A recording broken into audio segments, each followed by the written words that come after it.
Emoji Day is July the 17th. So as someone who uses the crying face emoji far too often, I thought what better way to celebrate than to let an emoji generator pick my reading for the week. So as you can see, I have loaded up an emoji generator on a spin wheel, and my plan is to generate 3 random emojis, and then I have to try and think of a book that uses those emojis in either the title, the cover, the themes, something along those lines. Most emojis you can kind of give multiple meanings to, so I'm gonna probably have to be pretty flexible if I want this to work, but we'll see how it goes. So we are going to spin our first emoji, and that is I want to say that's a red cardinal. I might have to Google what these emojis specifically are. Second spin is that a wave? Oh, sisters, dancers, twin dancers. And the third one is music. Okay.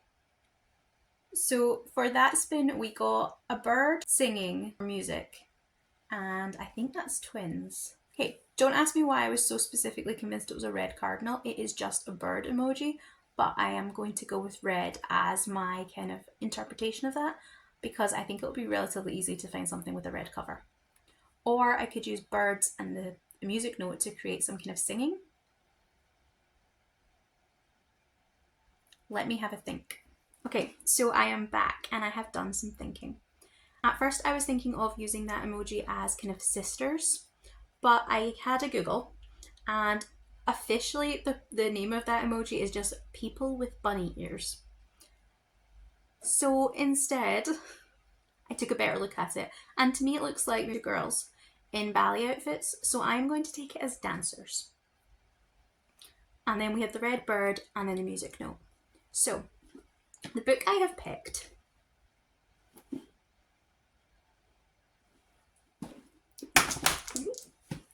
is one that I have had on my shelves for absolutely ages. I didn't buy it. I think I maybe got it in some kind of book swap, but I honestly don't remember that much. I know it appeared on my shelves as if by magic. And my logic behind this one is that the red bird gives us the red dress on the cover, and the singing and dancing is to do with the fact that Doon is actually a retelling of Brigadoon. It is a musical, so there's your singing and dancing. And it's basically a gender-flipped Outlander, but less depressing. The original plot of the actual movie Brigadoon is that 2 American tourists stumble upon this mysterious village when they are visiting Scotland. Brigadoon is a kind of idealised town, and it only appears once every 100 years. It's a 50s musical movie, so there's lots of singing and dancing and choreographed numbers, and it's very vivid and bright and technicolor. If I can find a copy of it on DVD or through some streaming service, I'm also going to give it a watch. I think it really fits the emojis that I got. Hopefully you'll enjoy the book.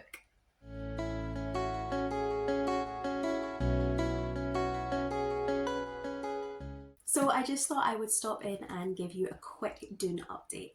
I think I'm around about the 20% mark. We've just kicked off the kind of end of the first act, and it seemed like a good place to drop in. We have Veronica and McKenna. They are both American, but McKenna has just inherited her grandmother's cottage in Scotland. Veronica is what I would call the main character, and she's in a rough time of it. She's been dumped by her boyfriend. Her mum is atrocious and neglectful, borderline abusive. She's just married her boyfriend that is skeevy as all get out, and they kind of just evicted Veronica from the house. McKenna suggests she come with her on a summer vacation. They forget all about boys, they forget all about Veronica's parents, and they focus on having a great time.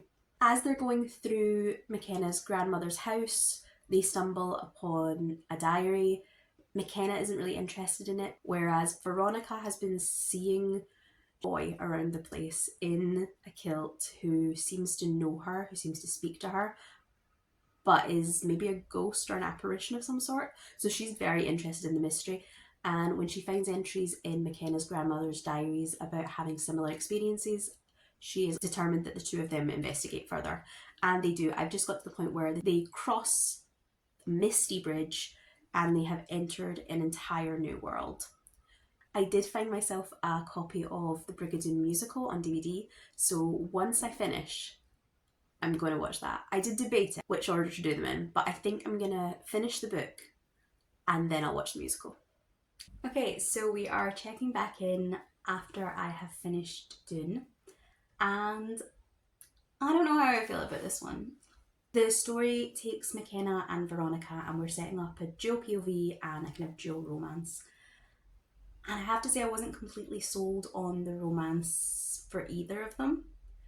On the one hand, we have, I would say, the main couple who are Veronica and Prince Jamie.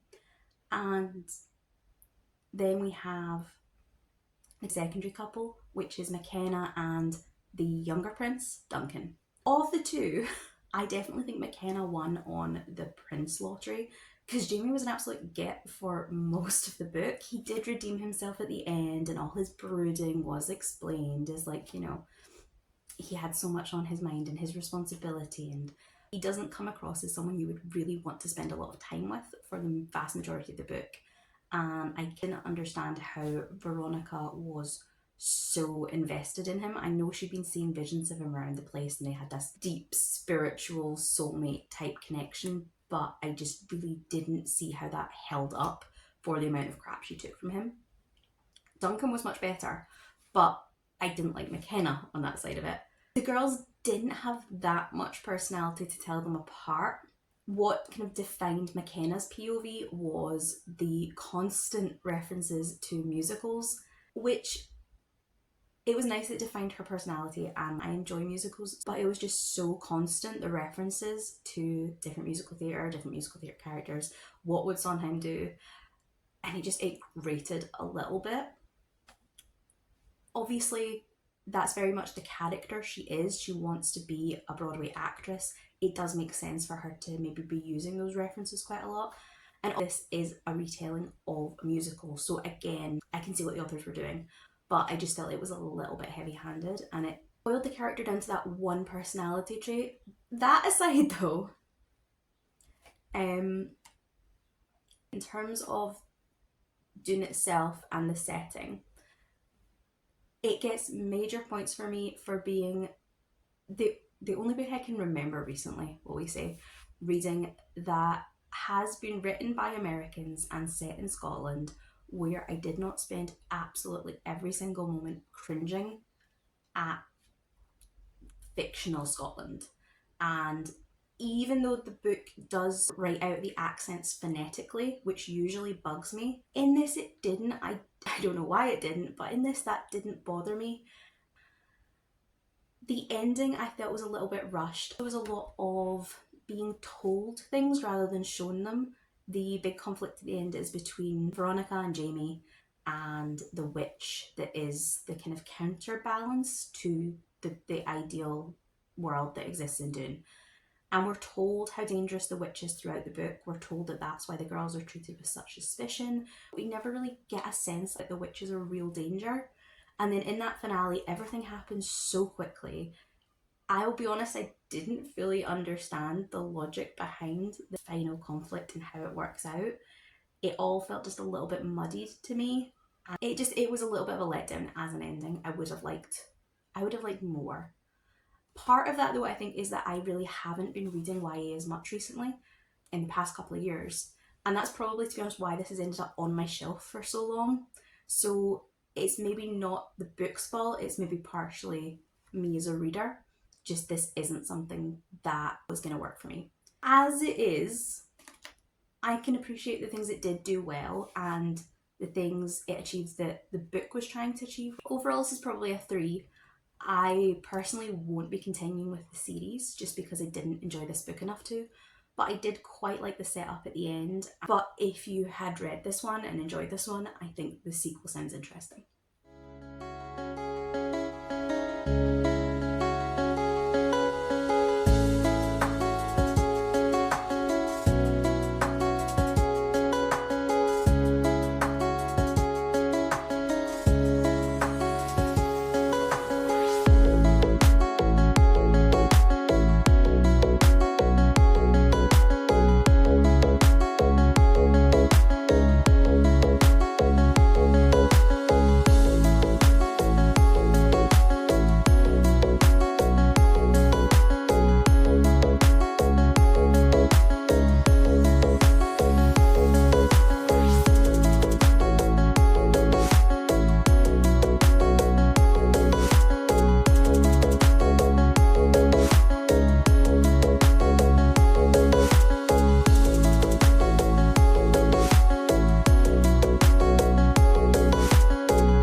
pick my next book for this vlog, and I have loaded up my spinner wheel with all the emojis that I'm going to pick from.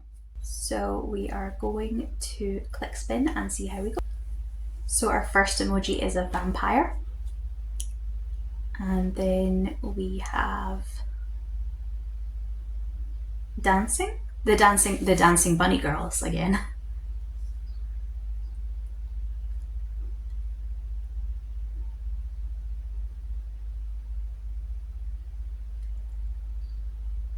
And then, so for this one we drew vampires, the girls, the two girls together with the bunny ears, and a candle.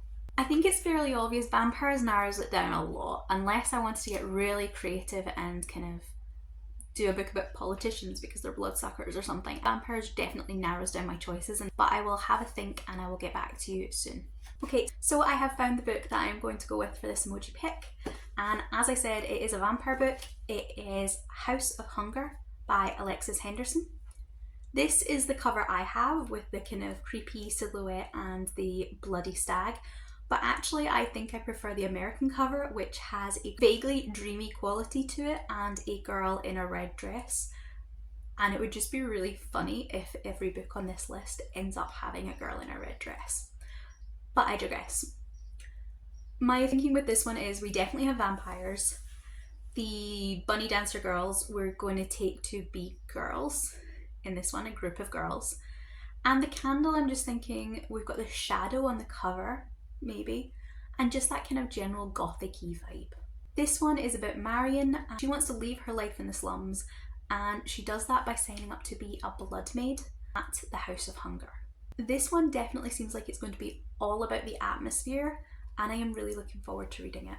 I do remember hearing really good things about Alexis Henderson's first book, Year of the Witchling, so I am looking forward to reading this one.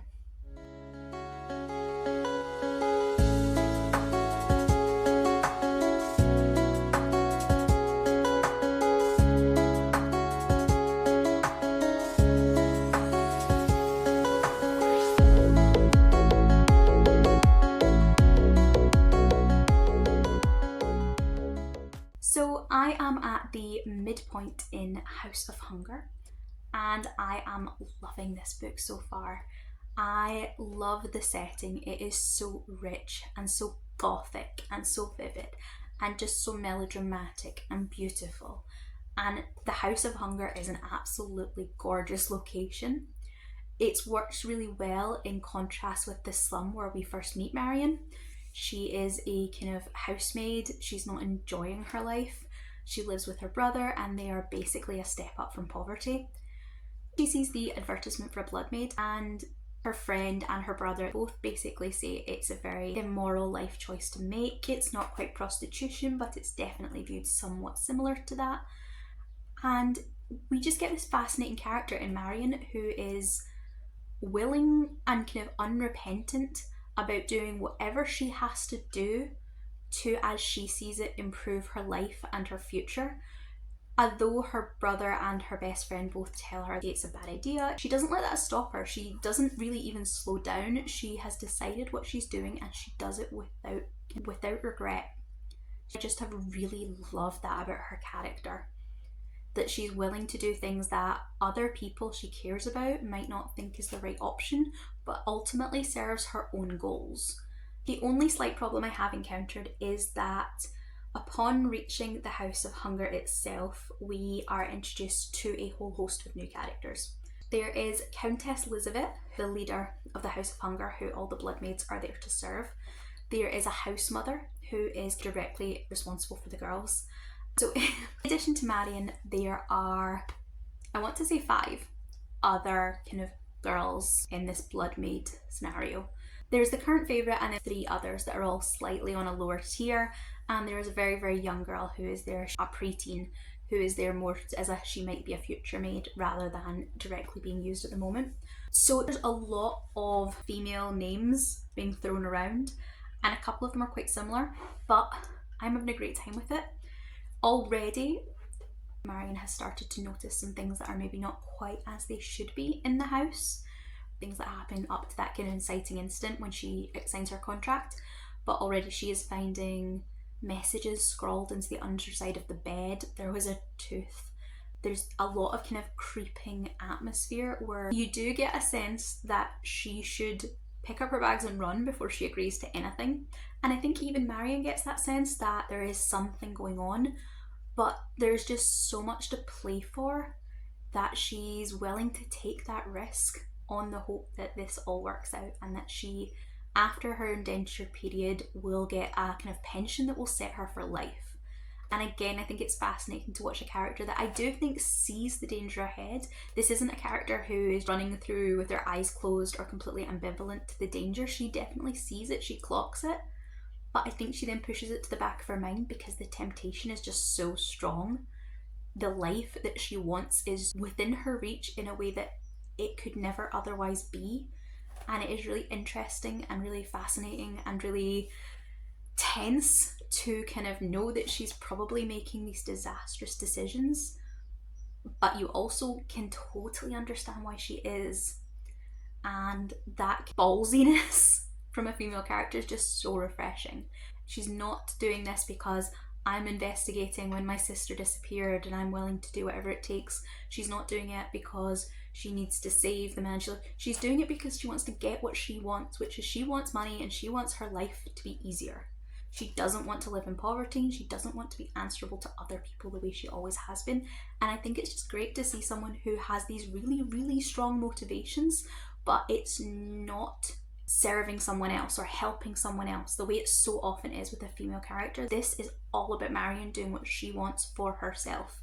And I just think that's really unusual and really interesting to read. I've reached the end of House of Hunger and I had such a good time with this book. I had to put it down at one point because it was getting just a little bit creepy for my tastes. But when I picked it back up again, I was completely back immersed in the story.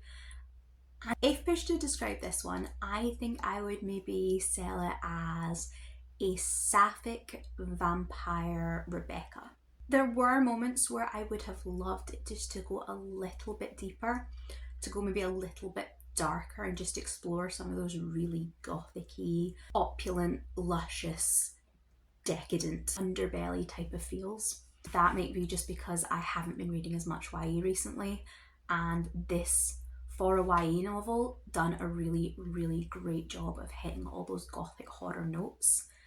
Both the violence of the concept, the bloodletting and the indentured maids, there's always going to be an element of violence and sexual coercion there that it's inherent in the plot.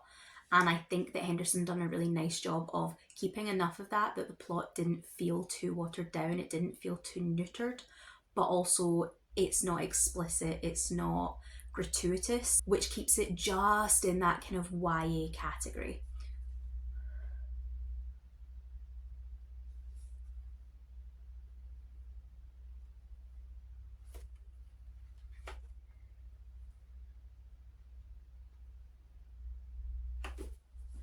I think this is a really good either introduction to horror or horror for anyone who, like me, prefers it to be a kind of creeping dread and lots of atmospheric vibes rather than slashers and gore. This toes that line really nicely, and it really embraces all those kind of vampire tropes and that real classic vampire decadence without it becoming too much of a horror.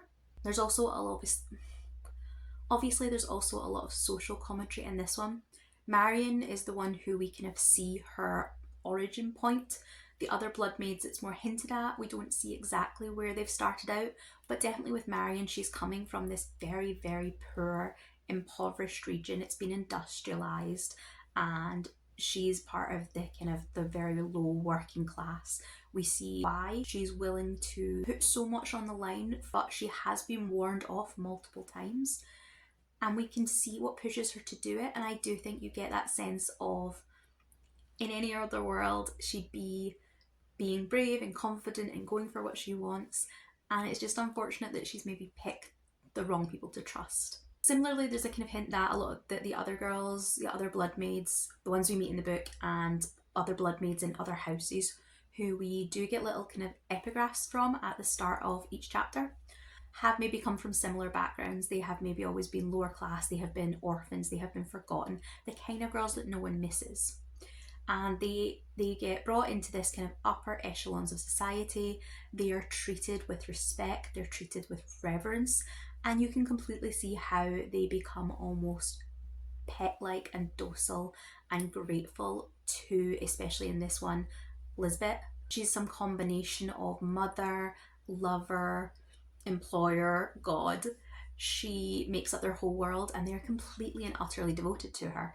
And it's great to see in this kind of the second half of the book, as these things start to build in Marion, you see the cracks start to appear in the world around her as a reader, but she herself is very kind of blinded to it in a way that I think it's really served very well by it being a third person, a close third person perspective. I think if this was written in first person and you were seeing everything through Marion's eyes, you would maybe be too caught up in her beliefs, her delusion, her devotion to Elizabeth, and you wouldn't see what's going on at the edges. Whereas the third person choice is really perfect. The third act itself is full of adventure and full of action, and everything really kicks off in terms of the gothic horror aspects. Up to then, it's been very kind of creeping, it's been very innuendo-y. We're not quite sure who Elizabeth is. And then in that third act, we really get the culmination of all the little hints and all the little moments. We see different alliances come to the fore and play out in different ways that we might or might not have expected. And I just thought it was a really genuinely great YA horror novel. So that is the end of my emoji vlog. I had really hoped I would get another book in here, and I did spin another wheel. I think I got a circus, a spaceship, and something else. And I was planning to read the Mars House for it, but timing just didn't work out. I took longer reading Doon than I thought I would. And I decided the Mars House is one I'm really excited about. I didn't want to rush it, so I'm going to call the vlog there. Considering that I didn't give myself any particular rules about what I could pick other than that it had to fit the emojis that came up, I do find it quite interesting that they're both YA, they're both female POVs, and they both have a girl in a red dress on the cover. I think that's quite nice. Of the two, I definitely preferred House of Hunger. Partly that might be that Doon is an older book. It's from, I think, 12 years ago, whereas House of Hunger is a much more recent release.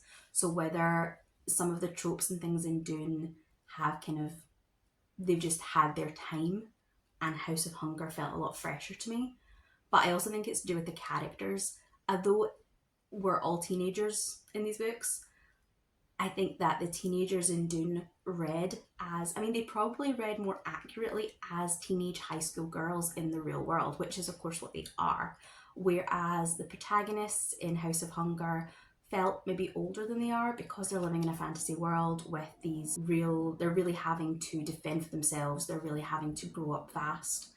I personally preferred that because I really, as I said, I've been leaning, I think, more towards adult in recent years. So having an older YA protagonist worked better for me than probably what was a more realistic YA protagonist. But that's just personal preference. I also love a pragmatic protagonist who is looking out for herself, and I really got that in House of Hunger, whereas Doon was much more dreamy, much more girls that were looking for a fantasy for a kind of happy ever after, and that's absolutely fine. I did like in Doon that Veronica and Kenna had very different resolutions to their stories. They had different goals going in, and I really did enjoy the fact that McKenna didn't pick the same path as Veronica. In that sense though, I was a little bit upset that if you were gonna make that her decision, I feel the authors should have had the balls to stick with that, whereas she chooses her real life, she chooses her career, she chooses to go back to the real world. And then a chapter later, she realises that no, her and Duncan were destined to be together, and she has to get back to him for the sequel, which felt a little bit like a cheat.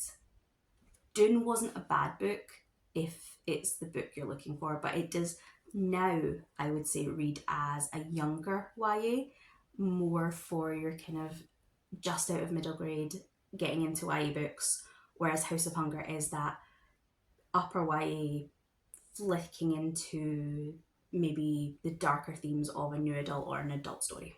I hope you've enjoyed this vlog. If you have any comments you want to leave about the books, about the emoji spins, anything at all, then let me know in the comments below. I would really appreciate if you could like and subscribe if you've enjoyed my content.